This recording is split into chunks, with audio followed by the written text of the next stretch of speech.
What purpose does the gentlewoman from Texas seek recognition? Mr. Speaker, pursuant to Clause 2A1 of Rule 9, I seek recognition to give notice of my intent to raise a question of the privileges of the House.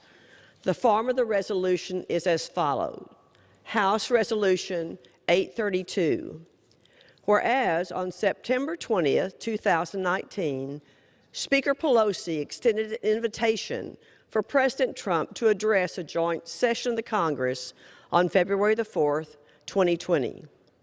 Whereas on February the 4th, 2020, President Trump delivered his State of the Union address, in which he honored the sacrifice of the following American heroes and their families.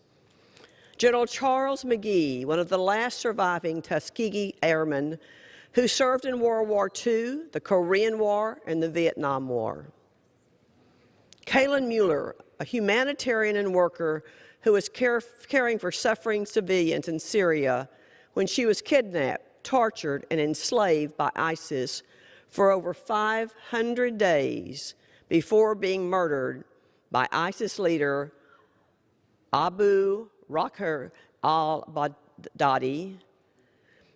Army Sergeant Christopher Hake, who was killed while serving his second tour of duty in Iraq by a roadside bomb supplied by Iranian terrorist leader Qasem Soleimani.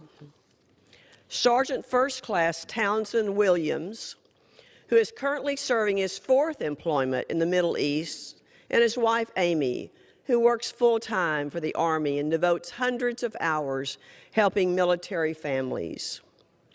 Whereas immediately following the address, while still presiding over the joint session, Speaker Pelosi ripped up an official copy of the President's remarks, which contain the names and stories of these patriots who sacrificed so much for our country. And whereas the conduct of Speaker Pelosi was a breach of decorum and degraded the proceedings of the joint session to the discredit of the House, now therefore be it resolved that the House of Representatives disapproves of the behavior of Speaker Pelosi during the joint session of Congress held on February 4th, 2020.